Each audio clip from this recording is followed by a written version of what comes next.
Hello friends, ಎಲ್ಲರಿಗೂ ನನ್ನ YouTube ಚಾನಲ್ಗೆ ಸುಸ್ವಾಗತ. ಇವತ್ತು ನಾನು ಮಾಡಿರುವಂಥ ಒಂದು ಸ್ಟಿಚಿಂಗ್ ಏನಿದೆ ಅಂತಂದರೆ ಲಂಗ ದಾವಣಿನ ಅಂತ ಹೇಳ್ಬೋದು. ಮತ್ತು ಲಂಗ ಬ್ಲೌಸು ಅಥವಾ ವೇಲ್ ಇಷ್ಟನ್ನು ಹೇಳ್ಬೋದು, ನೀವು ಯಾವ ರೀತಿ ಆದರೂ ಅಂದ್ಕೋಬೋದು. ಇದು ನಾನು ಸ್ವತಃ ಮನೆಯಲ್ಲೇ ರೆಡಿ ಮಾಡ್ಕೊಂಡಿದ್ದೀನಿ. ಇದಕ್ಕೆ ನಾನೊಂದು ಹೊಸ ಸೀರೆನೇ ಬಳಸ್ಕೊಂಡಿದ್ದೀನಿ. ಇದು ಹೊಸ ಸೀರೆ. ಒಂದು ಸೀರೆ ಫುಲ್ಲು ಒಂದು ತುಂಡು ಬಟ್ಟೆನೂ ಉಳಿದಿಲ್ಲ. ಆ ರೀತಿಯಾಗಿ ಎಲ್ಲ ಪೂರ್ತಿಯಾಗಿ ಈ ಲಂಗ ದಾವಣಿಗೆ ಹೋಗಿದೆ. ಇದಕ್ಕೆ ಲಂಗಕ್ಕೆ ಎಷ್ಟು ಬೇಕೋ ಅಷ್ಟು ತೊಗೊಂಡಿದ್ದೀನಿ. ಈ ಸೀರೆನಲ್ಲಿ ಬಂದಿರೋ ಬ್ಲೌಸ್ ಪೀಸ್ ಏನು ಕೊಟ್ಟಿರ್ತಾರೆ ಬ್ಲೌಸ್ ಹೊಲಿಸ್ಕೊಳ್ಳೋದಕ್ಕೆ, ಅದನ್ನೇ ನಾನಿಲ್ಲಿ ಬ್ಲೌಸನ್ನು ಹೊಲಿದಿದ್ದೀನಿ. ಇನ್ನು ಸೆರಗಿನ ಪಾರ್ಟ್ ಏನು ಉಳಿದಿರುತ್ತೆ, ಸೆರಗು ಮತ್ತು ಸ್ವಲ್ಪ ಸೀರೆ ಉಳಿದಿತ್ತು, ಅದನ್ನು ಏನೈತಿ ಈ ರೀತಿಯಾಗಿ ಪ್ಲೇಟ್ಸ್ಗಳನ್ನು ಮಾಡಿ ಒಂದು ಸ್ಟಿಚ್ ಹಾಕ್ಕೊಂಡಿದ್ದೀನಿ. ಅದು ಯಾವತ್ತಿಗೂ ಪ್ಲೇಟ್ಸ್ಗಳು ಎಷ್ಟೇ ಎಗರಾಡಿದ್ರು ಬಿಚ್ಚಿದ್ರೂ ಏನೂ ಆಗಬಾರ್ದು ಅಂತೇಳ್ಬಿಟ್ಟು ಇಂತಲ್ಲೇ ಶೋಲ್ಡ್ರ್ ಹತ್ತಿರ ಒಂದು ಸ್ಟಿಚ್ ಹಾಕ್ಕೊಂಡಿದ್ದೀನಿ. ಎಲ್ಲ ಪ್ಲೇಟ್ಸ್ಗಳನ್ನು ಇಟ್ಕೊಂಡು ಅಲ್ಲಿ ಒಂದು ಸ್ಟಿಚ್ ಹಾಕ್ಕೊಂಡಿದ್ದೀನಿ. ಈ ರೀತಿ ಸ್ಟಿಚ್ ಹಾಕೋದ್ರಿಂದ ಪ್ಲೇಟ್ಸ್ಗಳು ಆ ಕಡೆ ಈ ಕಡೆ ಆಗದೆ ಯಾವಾಗ ಎಷ್ಟೇ ದಿನ ಆದ್ರೂ ಕೂಡ ಅದೇ ರೀತಿಯಾಗಿ ಕೂತ್ಕೊಂಡಿರುತ್ತೆ. ಮತ್ತೆ ನಾವು ಪ್ಲೇಟ್ಸ್ಗಳನ್ನು ಮಾಡೋ ತೊಂದರೆ ಏನೂ ಇರೋದಿಲ್ಲ, ಚೆನ್ನಾಗಿ ಕೂತ್ಕೊಳ್ಳುತ್ತೆ.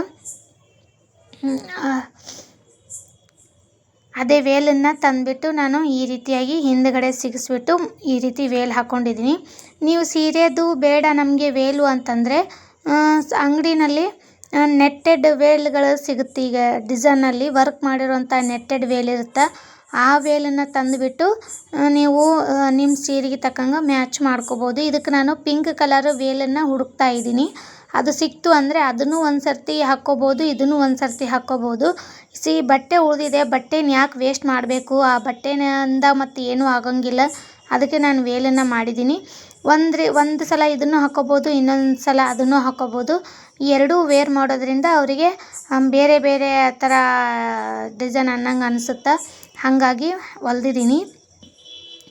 ಒಂದು ಸೀರೆ ಪೂರ್ತಿಯಾಗಿ ಹೋಗಿದೆ. ಇದಕ್ಕೆ ನಾನು ಲಂಗಕ್ಕೆ ಕಸಿ ಇಟ್ಟಿದ್ದೀನಿ. ಕಸಿ ಇಟ್ಟರೆ ಮಕ್ಕಳಿಗೆ ಎಷ್ಟು ಟೈಟ್ ಬೇಕೋ ಅಷ್ಟರಲ್ಲಿ ಕಟ್ಕೋಬೋದು.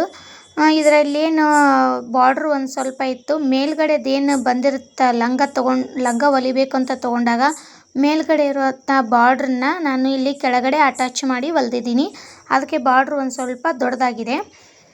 ಈ ರೀತಿ ಮಾಡೋದ್ರಿಂದ ತುಂಬ ಚೆನ್ನಾಗತ್ತೆ. ಮೇಲ್ಗಡೆ ಪುಗ್ಗ ಇಟ್ಟು ಪ್ರಿನ್ಸಸ್ ಕಟ್ಟಲ್ಲಿ ಈ ಬ್ಲೌಸನ್ನು ನಾನು ರೆಡಿ ಮಾಡಿ ಹಾಕಿದ್ದೀನಿ.